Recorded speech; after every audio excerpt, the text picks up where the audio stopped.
حسب معمول فضائل درود شریف کے حوالے سے آقا کریم رؤوف الرحیم صلی اللہ تعالیٰ علیہ وسلم کے مبارک فرمان کا مفہوم،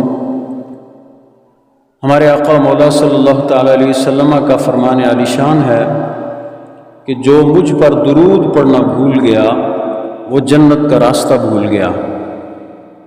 ظاہر سی بات، ہم میں سے کوئی بھی یہ نہیں چاہتا کہ ہم جنت کا راستہ بھولیں، اس لیے جہاں کہیں پہ بھی آقا کریم صلی اللہ تعالیٰ علیہ وسلم کا بالخصوص تذکرہ مبارک ہو یا کوئی درود شریف پڑھ رہا ہو، اس وقت ہرگز نہیں بھولنا چاہیے،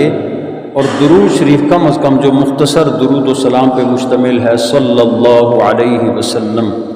یہ ضرور کہنا چاہیے۔ اور بھی درود شریف آپ پڑھ سکتے ہیں، لیکن مختصر ترین یہ درود بھی ہے اور سلام بھی ہے، چونکہ آیت قرآنی میں دونوں کا حکم ہے، درود بھی پڑھنے کا حکم ہے اور سلام بھی پڑھنے کا حکم ہے۔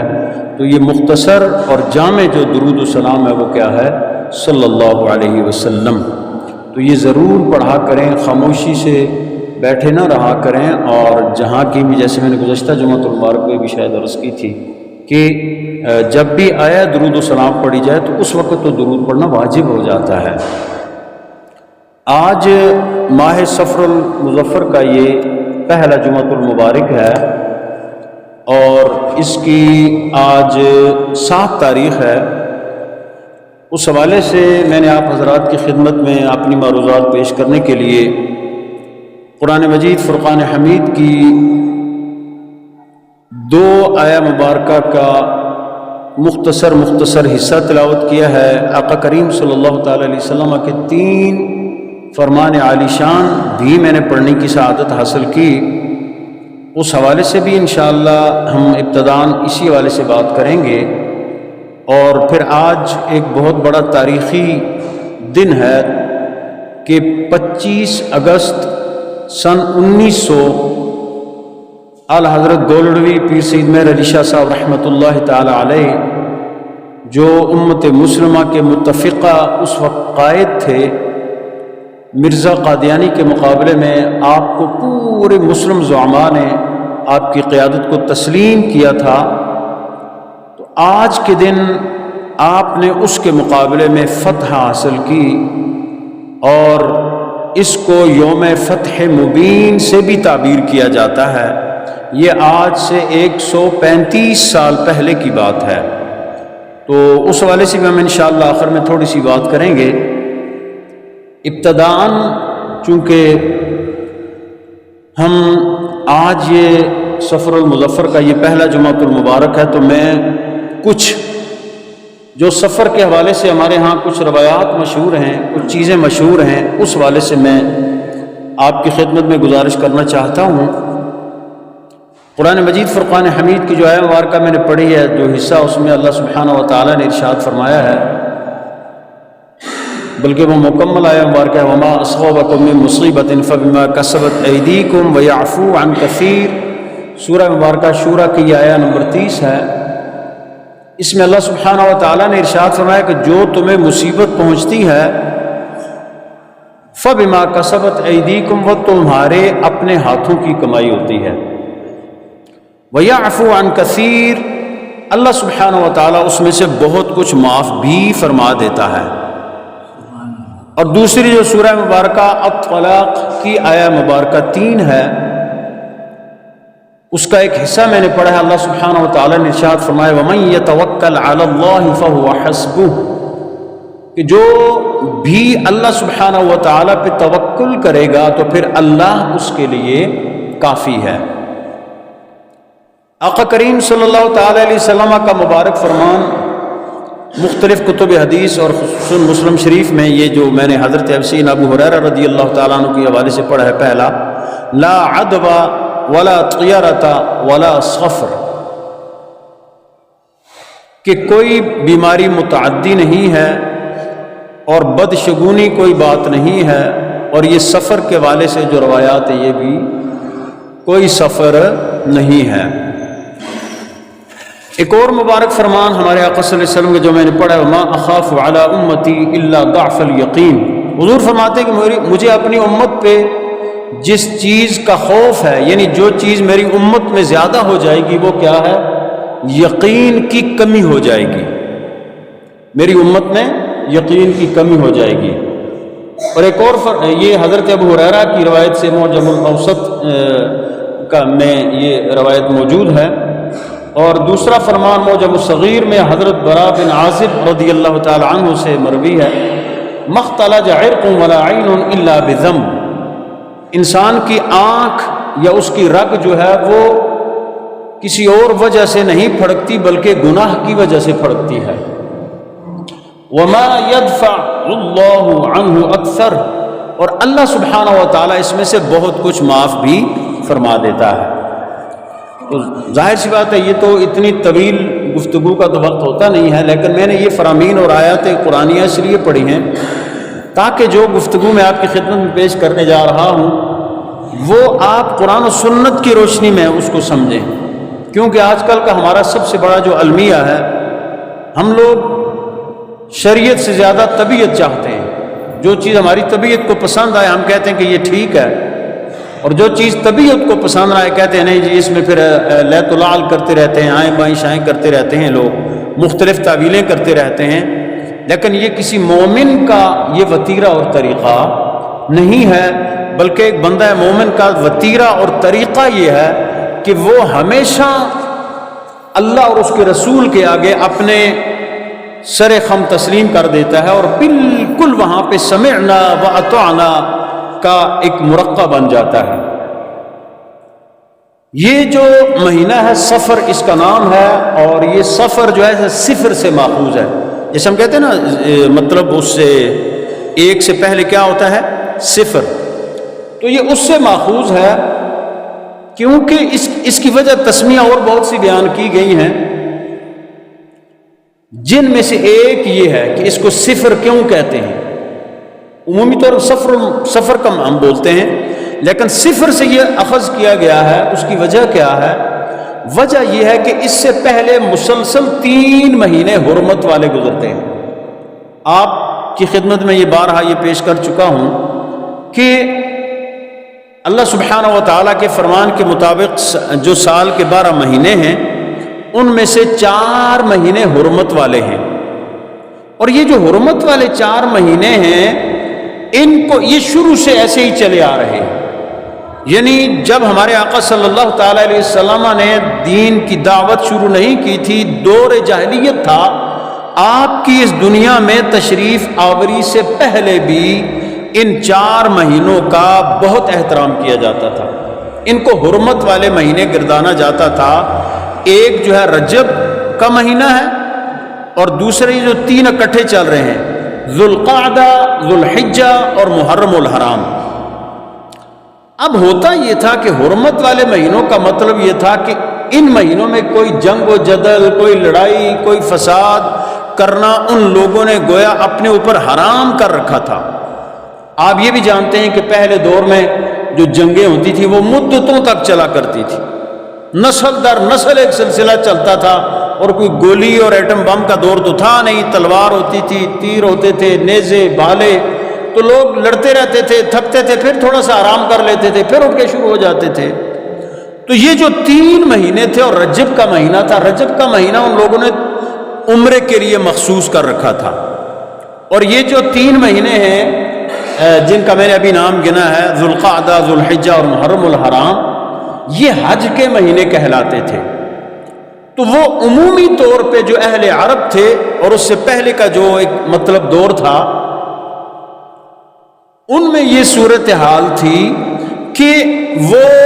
ان 3 مہینوں میں یا تو حج اور عمرے کے لیے چلے جاتے تھے، یا وہ کیا کرتے تھے، مطلب گھروں میں آرام سے بیٹھ جایا کرتے تھے۔ اب ظاہر سی بات ہے، بندہ 3 مہینے بیٹھ کر ان کو لڑائی کا بڑا شوق ہوتا تھا، تو 3 مہینے بیٹھ کر وہ لوگ بڑے تنگ آ جاتے تھے، مطلب بلکہ ان دنوں میں وہ کوئی عام اس طرح تجارتی اپنی سرگرمیوں کو بھی معطل کر دیا کرتے تھے، یعنی تجارتی سرگرمیاں بھی نہیں ہوتی تھی، اور بالکل وہ مطلب ہے سکون سے بیٹھ جایا کرتے تھے، یا پھر حج اور عمرے کے لیے چلے جایا کرتے تھے۔ اب جب جو ہی سفر کا چاند طلوع ہوتا،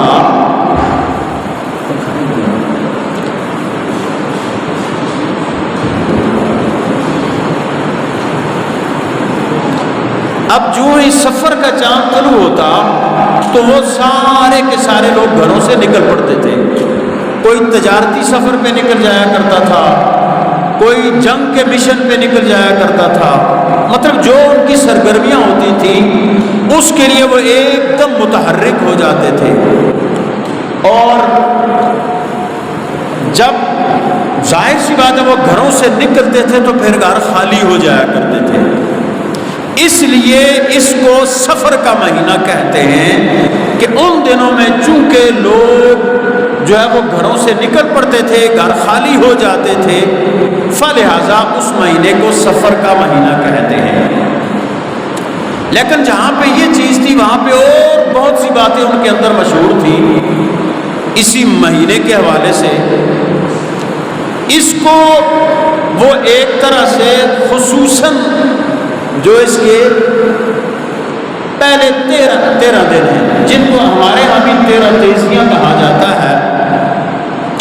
ان پہلے 13 دنوں کو وہ انتہائی منحوس خیال کرتے تھے، اور کوئی بندہ کسی کو ادھار نہیں دیتا تھا، کوئی بندہ اپنا مال نہیں خرچ کرتا تھا، اور سفر کرنے سے بھی وہ لوگ بچتے تھے کہ بھائی اگر ہم اس مہینے میں سفر کریں گے یا خصوصاً ان 13 دنوں میں جو کام، عمومی ہمارے معاشرے میں بھی یہ بات مشہور ہے اور ہم نے اپنے بہت سے لوگوں سے یہ بات سنی ہے، لوگ کہتے ہیں جی کہ بھائی 13 تیزیاں میں اگر کوئی شے ہوگی تو پھر وہ سارا سال کم منحوس ہی ہو سی، بلکہ لوگ جب شادی بیاہوں کے دن مقرر کرتے ہیں، اور یہ آج کے دور میں بھی یہ چیز چل رہی ہے، تو وہ کہتے ہیں 13 تیزیاں تو بعد ہی کر سا، مطلب یہ ایک عام ہمارے معاشرے میں یہ چیز مشہور ہے۔ اور پھر اسی طرح اور بہت سے افسانے، بہت سی چیزیں اس مہینے کے حوالے سے مشہور ہیں، لیکن میرے بھائیوں اور دوستوں اور بزرگوں، یہ بات یاد رکھیں، یہ سب درست نہیں ہے، یہ کچھ بھی درست نہیں ہے، نہ ہی سفر کا مہینہ نحوست رکھتا ہے، نہ ہی کوئی اور دن نحوست رکھتا ہے، کیونکہ ہمارے آقا صلی اللہ علیہ وسلم کا جو میں نے فرمان پڑھا ہے، اور پھر قرآنی آیت کہ آپ کو جو بھی مصیبت پہنچتی ہے، جو بھی تکلیف پہنچتی ہے، اس میں نہ اس دن کا کوئی قصور ہوتا ہے، نہ اس گھڑی کا کوئی قصور ہوتا ہے، نہ اس ساعت کا قصور ہوتا ہے، بلکہ قصور آپ کے اپنے عمل کا ہوتا ہے کہ جس کی نحوست آپ کے اوپر پڑتی ہے۔ اور یہی بات قرآن کریم نے بیان کیا، وَمَا أَصَابَكُم مِّن مُّصِيبَةٍ فَبِمَا كَسَبَتْ أَيْدِيكُمْ، جو بھی تمہیں مصیبت پہنچتی ہے وہ تمہارے اپنے ہاتھوں کی کمائی سے پہنچتی ہے، بلکہ اللہ نے فرمایا وَيَعْفُو عَن كَثِيرٍ، اللہ اس میں بہت کچھ معاف بھی کر دیتا ہے۔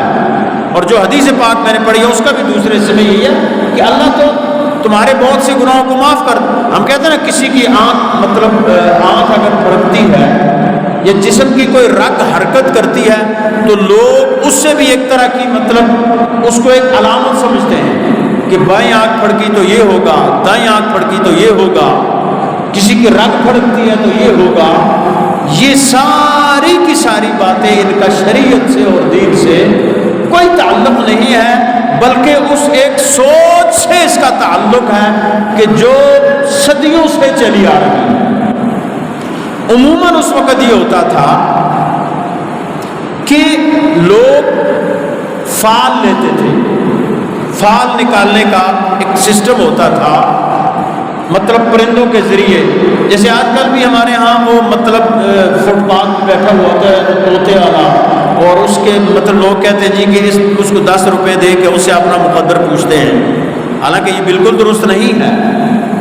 عرب میں یہ تھا اس وقت کہ مثلا جانور سے فال لینے کا کیا ہوتا تھا، ایک جانور کو وہ نکالتے تھے،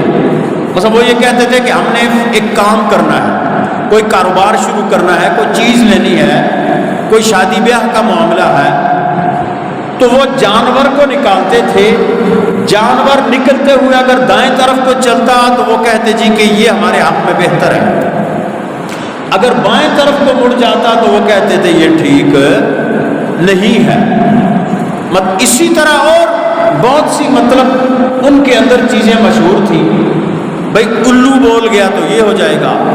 کوا بولا تو یہ بات ہو جائے گی، علی ھذا القیاس۔ اس سے وہ فعال نکالا کرتے تھے۔ اور آج کل بھی ہمارے یہاں ایک سسٹم ہے، اکثر میں اس بات پہ کہتا رہتا ہوں، لوگ جاتے ہیں جی کسی عامل کے پاس جو جینون اور اصلی پیر ہیں، وہ تو یہ کام بالکل نہیں کرتے۔ آپ کہیں سے بھی، یہ بڑی ذمہ داری سے بات کہہ رہا ہوں، وہ کیاں شریف سے لے کے آپ کراچی کے ساحلوں تک چلے جائیں، موڑا شریف، گولڈا شریف، لاہور میں کہیں پہ بھی جہاں پہ واقعتاً خانقاہ ہے، وہاں پہ یہ فالیں اور یہ چیزوں والا کام بالکل نہیں ہوتا۔ وہاں پہ یہ ہوتا ہے، آؤ بیٹا آگے دعا کریں گے، ہم تمہارے لیے تعویذ دیں گے، دم کریں گے، شفا دینا یہ اللہ کا کام ہے۔ باقی لوگوں نے بزنس اور کاروبار کے طور پہ اس چیز کو اپنایا ہوا ہے، مختلف کتابیں رکھی ہوئی ہیں، اور اس لحاظ سے وہ لوگوں کو گائیڈ کرتے رہتے ہیں کہ جناب فلاں دن آپ کے لیے ٹھیک ہے اور فلاں دن ٹھیک نہیں ہے۔ حالانکہ یہ تصور ہندوانہ ہے، یعنی ہندوؤں میں یہ چیز بہت زیادہ ہے۔ وہ کوئی بھی کام کرتے ہیں تو وہ اپنے وہ پنڈت کے پاس جاتے ہیں، کہتے ہیں پنڈت جی فعال نکالیں، اور پنڈت پھر فعال نکالتا ہے۔ اور پھر یہ ہمارا جو مسلمانوں کا طریقہ ہے وہ یہ ہے کہ استخارہ ہے، سنت استخارہ ہے، یہ صحیح حدیث ہے۔ آپ کوئی کام کرنا چاہتے ہیں، کوئی کام آپ کرنا چاہتے ہیں،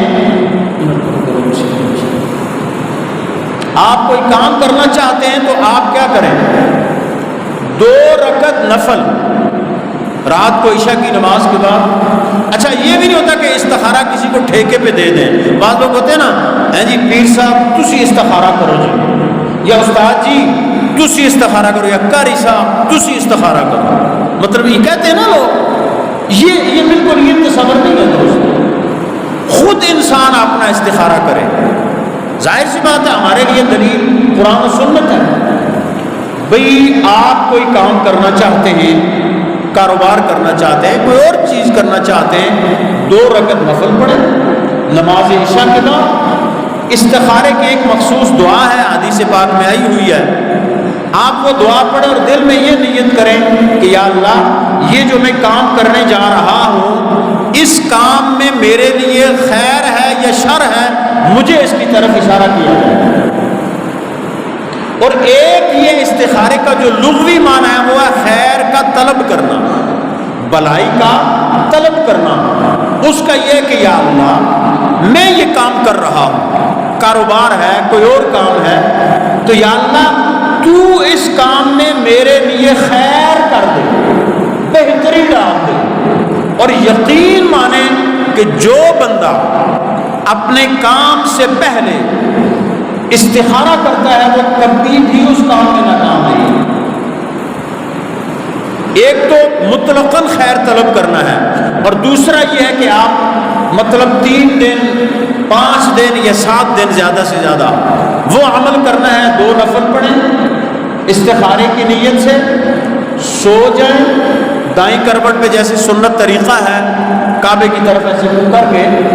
تو آپ کو اشارہ ہو جائے گا، خواب میں اشارہ ہو جائے گا۔ اگر آپ سبز یا سفید رنگ یا چیز دیکھیں گے تو وہ کام آپ کے حق میں بہتر ہے، اور اگر آپ کوئی اور مطلب کیا بات ہے اس کو سرخ یا کالا رنگ دیکھیں گے تو وہ کام آپ کے لیے درست نہیں ہوگا۔ یہ شرعی اور سنت طریقہ ہے۔ اب لوگوں نے اس کو کاروبار کے طور پہ لیا ہے، جگہ جگہ استخارے والے بیٹھے ہوئے ہیں، آن لائن استخارہ ہوتا ہے، جیسے آن لائن مرید بھی کرتے ہیں نا، ایک صاحب آن لائن مرید، ایسے آن لائن استخارہ بھی ہوتا ہے۔ ٹی وی پہ وہ دور میں پروگرام چلا کرتے تھے، وہ بیٹھے ہوتے تھے اور جناب وہ مطلب یہ ساری چیزیں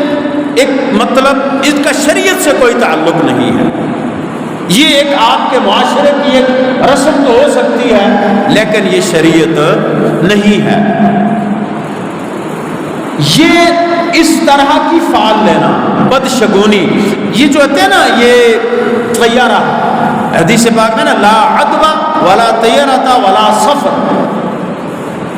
یہ طیارہ بولتے ہیں بدشگونی یا نحوست۔ مثلا میں نے کہا بھائی دنے کسی سے مطلب کام لڑائی ہوگی نا کس جگہ ہے، یہ جھگڑا ہوا یہ کوئی صبح کس منحوس کے متھے لگے سے یار سے ہوتا ہے نا، کہیں پہ بندہ نکلتا ہے سامنے سے کالی بلی آ گئی ہو، راستہ کاٹ لیا، لہذا سفر ملتوی۔ بلکہ بعد جو حالات وہ ایسے بھی ہیں، اگر خدا نہ خواستہ کوئی خاتون راستہ نہ جائے تو نہ تو کڑی آ گئی جی تو ہم دیکھا ہم زیادہ فرق، یعنی یہ بالکل جہالت کی باتیں ہیں، اور اس کا دین سے، اسلام سے اور ایمان سے کوئی بھی تعلق نہیں ہے۔ اچھا، اچھی فعال لینا، ایک ہے نا بدشگونی، نحوست، اس کا کوئی مطلب نحوست اور بدشگونی کا جو بات ہے وہ تھوڑا سا میں آگے چل کے بات کروں گا، اصل نحوست اور بدشگونی کیا ہے۔ لیکن اچھی فعال لینا، اچھی فعال کیا؟ ہمارے آقا صلی اللہ علیہ وسلم کا مبارک فرمان کا حصہ ہے احب الفعل الصالحہ، میں اچھی فعال لینا پسند کرتا ہوں۔ اچھی فعال کا مطلب کیا ہے؟ اچھی فعال کا یہ مطلب نہیں ہے کہ وہی دائیں بائیں والی، نہیں، اچھی فعال کا یہ مطلب ہے آپ کسی کے لیے اچھا کلمہ کہیں۔ مثلا آپ کسی بیمار کے پاس جاتے ہیں، بری فعال اور برا طریقہ یہ ہے کہ آپ کہیں وہ فلانے کو اس طرح سے دانا ہوا سا وہ کینسر سے جیت وہ تو مر گیا، ظاہر مریض بیچارہ پہلے ہی مر رہا ہوتا ہے، اوپر سے آپ اور اس کو مارتے ہیں، یہ ہے بری فعال۔ اچھی کیا ہے؟ آپ اس کے لیے اچھے کلمات نکالیں، آپ کہیں بھائی کوئی بات نہیں ہے، یہ جو بیماری ہے یہ اللہ کی طرف سے رحمت ہوتی ہے، ان قریب اللہ تجھے شفا عطا کرے گا، یہ اچھی فعال ہے، یہ اس کو ہمارے آقا نے پسند فرمایا۔ ایک بندہ کہیں مطلب جا رہا ہے کسی سفر پہ، جیسے ہمارے یہاں آج کل رواج ہے کہ لوگ فارن کنٹری جاتے ہیں، بیرون ممالک، مطلب روزی کے لیے، رزق کے لیے، اس کو کوئی بندہ کہے نہ جی وہ فلانا گیا اس طرح مڑ کر ذلیل ہو گیا، ہے نا،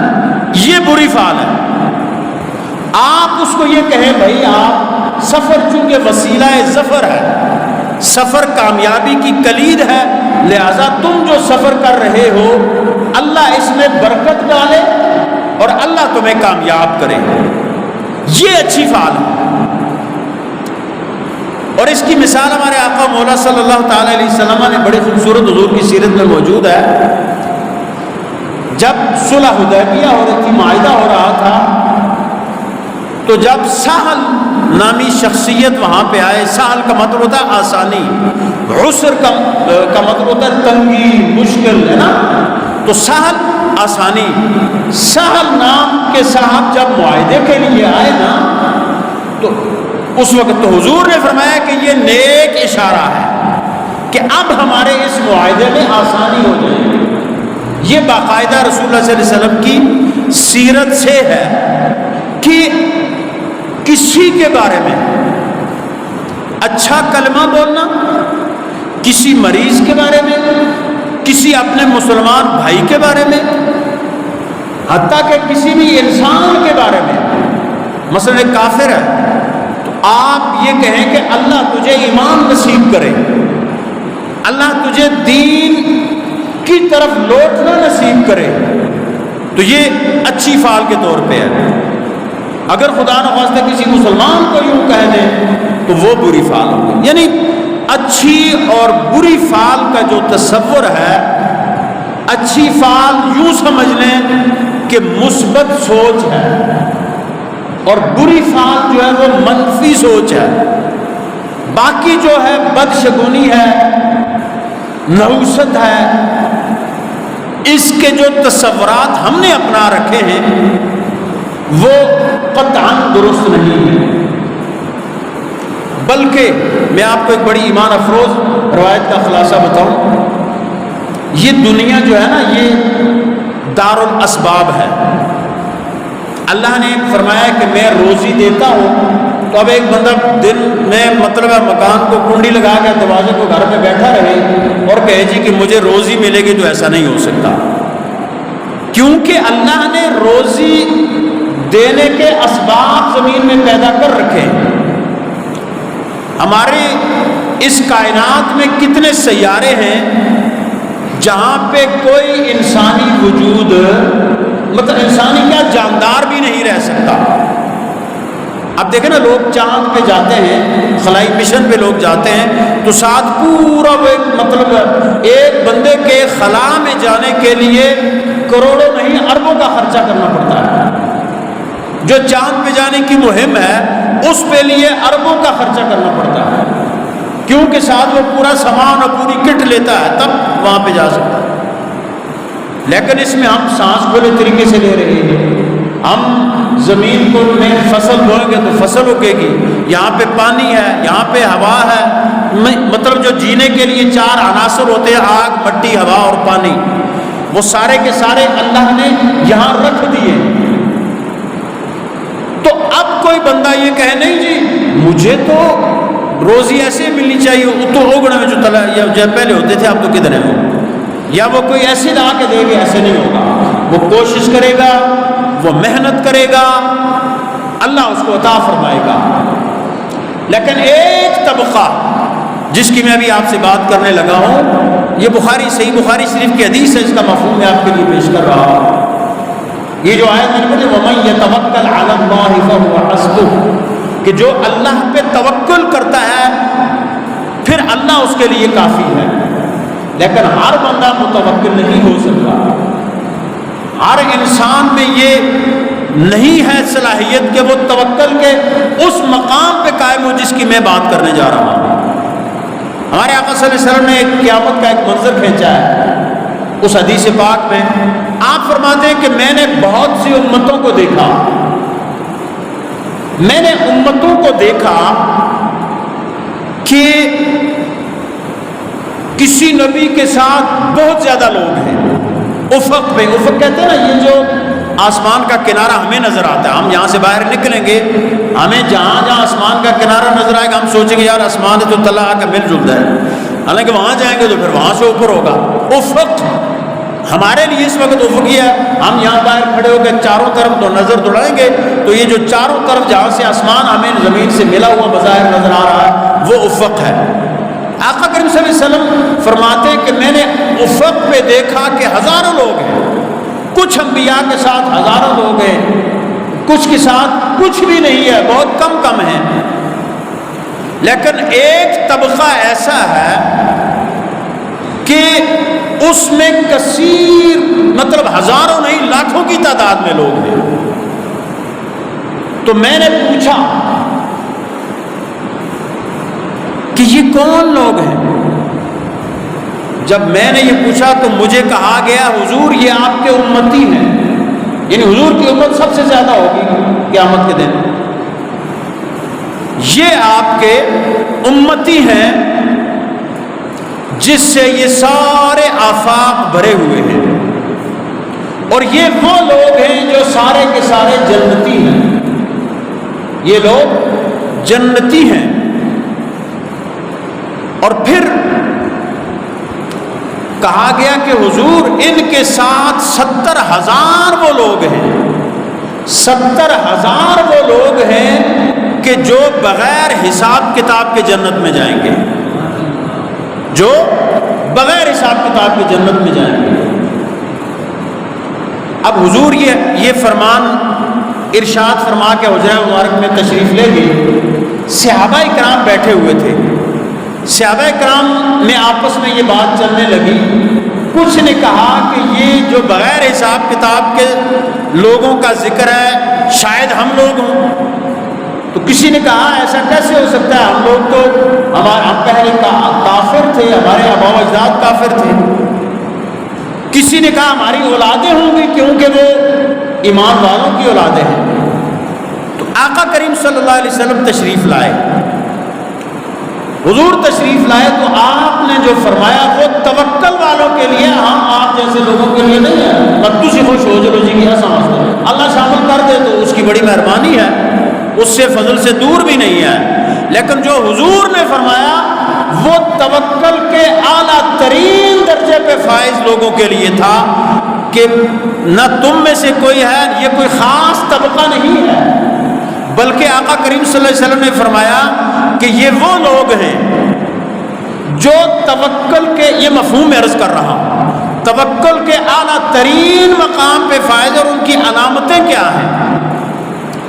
علامتیں یہ کہ وہ کوئی مطلب ہے بیماری ہوتی ہے تو جھاڑ پھونک نہیں کریں گے۔ مثلا ہم بیمار ہوتے ہیں نا، یہ حدیث میں باقاعدہ سورہ فاتحہ پڑھ کے دم کر دیں، اخلاص پڑھ کے دم کر دیں، یا کوئی آپ کلام جس کا کسی نے آپ نے چلہ کیا، جو بھی مطلب ہے، یہ کوئی منع نہیں ہے۔ اسی طرح پہلی علامت کیا ہے کہ وہ علاج، مطلب دو علامتیں اس میں یہ ہے نا، ایک یہ ہے کہ وہ جھاڑ پھونک والا علاج بھی نہیں کروائیں گے، یہ دوسرا یہ کہ وہ یہ علاج ہوتا ہے نا ڈم لانا، جس کو آتے ہیں استی زبان میں لوگ مطلب لوہا گرم کر کے وہ درد والی جگہ پہ لگاتے تھے، یا پھر سنگی لگاتے تھے۔ سنگی لگانا تو ہمارے آقا صلی اللہ علیہ وسلم کی سنت ہے، تو حضور فرماتے وہ کام بھی نہیں کریں گے۔ اور تیسری کیا ہے کہ وہ بدشگونی بھی نہیں لیں گے، وہ بدشگونی بھی نہیں لیں گے، وہ داغ کر علاج نہیں کروائیں گے، جھاڑ پھونک کے ذریعے علاج نہیں کروائیں گے۔ صرف چوتھی کیا ہوگی کہ وہ صرف اللہ پہ توکل کریں گے۔ وَمَن يَتَوَكَّلْ عَلَى اللَّهِ فَهُوَ حَسْبُهُ، کہ جو اللہ پہ توکل کرے گا تو پھر اللہ اس کے لیے کافی ہے۔ لیکن یہ سٹیکروں پہ لکھنے سے یا اس کو ورد کرنے سے نہیں ہوگا، بلکہ دل سے جو اتنا متوکل علی اللہ ہوگا کہ وہ بیمار بھی ہو جائے گا، حالانکہ بیمار ہونا علاج سنت نبوی ہے، لیکن وہ توکل کے اس مقام پہ فائز ہوگا کہ وہ بیمار بھی ہوگا تو کہے گا میرا رب مجھے دیکھ رہا ہے، وہ میرے قریب ہے۔ جس طرح سیدنا ابراہیم علیہ السلام کو جب آگ میں پھینکا جا رہا تھا تو اس وقت کیا ہوا تھا؟ اس وقت جبریل امین آپ کے پاس آئے تھے کہ اے ابراہیم اگر آپ چاہتے ہیں تو میں ایک پر ماروں گا، یہ ساری کی ساری آگ بجھ جائے گی۔ لیکن حضرت سیدنا ابراہیم علیہ السلام نے فرمایا جبریل تجھ سے زیادہ میرا رب مجھ سے قریب ہے، وہ مجھے جانتا ہے۔ یعنی وہ توکل کے اس مقام پہ فائز تھے کہ جہاں پہ انسان ہر طرح کی چیزوں سے بے نیاز ہو جاتا ہے۔ تو یہ انشاءاللہ اس پہ ہم تھوڑی سی اور بھی میں بات کروں گا، اور وہ جو اصل نحوست کی میں بات کر رہا تھا، اصل نحوست کیا ہے، اس پہ تھوڑے سے ہم اور ایک دو جمعے پہ انشاءاللہ میرا ارادہ ہے بات کروں گا، چونکہ ہمارے معاشرے میں یہ چیزیں بہت زیادہ مشہور ہیں، تو ان چیزوں سے ہمیں بچنا چاہیے، اور صرف ان کو ہم نے مد نظر رکھنا ہے جو اللہ اور اس کے رسول کے واضح فرامین ہیں۔ اصل نحوست حضور کا فرمان ہے جان عالم صلی اللہ علیہ وسلم کا کہ اصل نحوست یہ ہے کہ انسان اللہ کی نافرمانی کرے۔ وہ ایک بندہ مطلب بیچ میں بات آ گئی، میں ایک منٹ میں یہ بات کرتا ہوں، آگے پھر دوسری بات کرنی ہے۔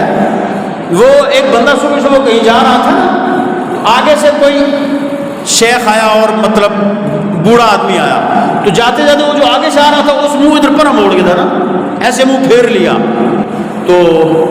اس بندے نے پوچھا بھائی میرے کیا ہے تو میری شکل میں مطلب ہے تو منہ پھیر کے تھا، کیا مسئلہ ہے؟ اس نے کہا یار تو بڑا منحوس ہے، تو منحوس ہے، اس واسطے میں صبح اگر تو دیکھا بڑی تیار خراب ہو جائے سے۔ اس نے پوچھا بھائی صاحب آپ اپنا تعارف کروائیں،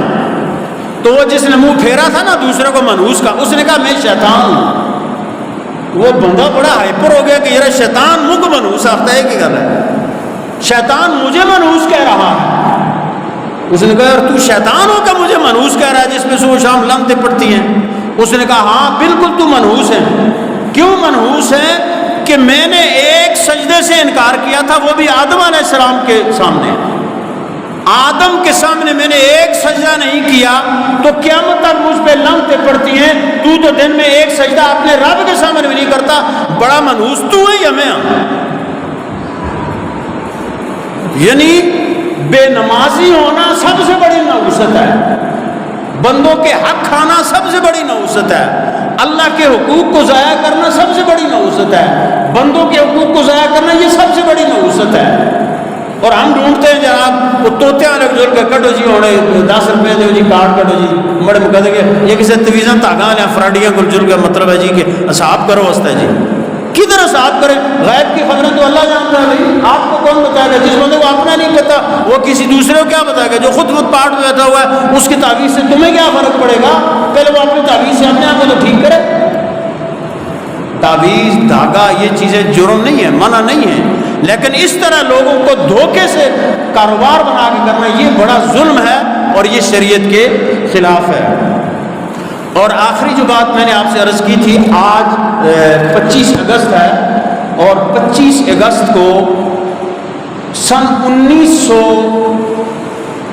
جس طرح میں نے عرض کی تھی اس کو یوم فتح مبین منایا جاتا ہے۔ مرزا قادیانی نے نبوت کا دعویٰ کیا، مسلمان ملت نے اس کے اس دعوے کو رد کیا، اس کا مواخذہ کیا اور اس پہ اس نے چیلنج دے دیا کہ میں تمہارے ساتھ مناظرہ کرتا ہوں۔ مسلمانوں کو پوری ملت اسلامیہ نے، زعماء ملت نے اعلیٰ حضرت پیر سید میر علی شاہ صاحب رحمۃ اللہ تعالیٰ علیہ گولڑوی کو اپنا قائد مقرر کیا اور ان کے پیچھے آپ نے جدوجہد کی، تو مرزا نے پھر آپ کو مخاطب کر کے چیلنج دیا۔ یہ 25 اگست کا دن مقرر ہوا، بادشاہی مسجد لاہور میں مناظرہ ہوگا۔ اعلیٰ حضرت گولڑوی کو اس نے کہا کہ یا آپ تفسیر لکھیں، سورہ فاتحہ کی تفسیر لکھیں گے، اس کا مقابلہ ہوگا اور پھر مناظرہ ہوگا۔ تو اعلیٰ حضرت گولڑوی نے کہا میں اپنے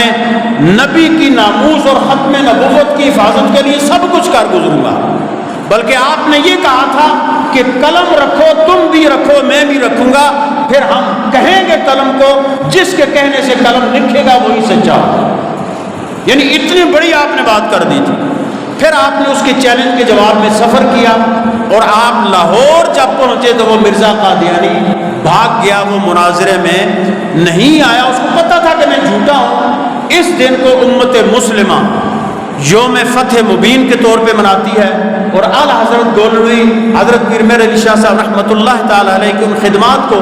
خراج عقیدت پیش کرتی ہے۔ یاد رکھیں اس سے ان عالمی شیطانی قوتوں جنہوں نے مرزا قادیانی کو لانچ کیا تھا ان کے دو مقاصد تھے، ایک یہ تھے کہ حضور کی ذات کو متنازع بنانا، حضور کی ختم نبوت کو متنازع بنانا، اور دوسرا تھا مسلمانوں کے اندر سے جہاد کے جذبے کو ختم کرنا، کیونکہ مسلمانوں کے عروج کا جو واحد دو طریقے وہ یہی ہیں، حضور سے اٹوٹ محبت اور جذبہ جہاد۔ وہ نا کسی نے کہا نا کہ حسن یوسف پہ کٹی مصر میں انگشت زنا، سر کٹاتے ہیں تیرے نام پہ مردان عرب۔ حضور کی معیت میں صحابہ کرام ایک ایک صحابی سینکڑوں کے لشکر سے ٹکرا جاتا تھا اور پھر بھی جب شہید ہوتا تھا حضور کے قدموں میں جان دے کے وہ کہتا تھا فزت برب الکعبہ، رب کعبہ کی قسم میں کامیاب ہوا۔ کافروں نے جب یہ جذبہ دیکھا تو اس کو مٹانے کے لیے انہوں نے مرزا قادیانی کو لانچ کیا اور اس نے کہا کہ آج کے بعد جہاد ختم ہے، لیکن اعلیٰ حضرت گولڑوی کی وجہ سے اور مسلمان زعماء کی وجہ سے مرزا کا فتنہ تو دب گیا،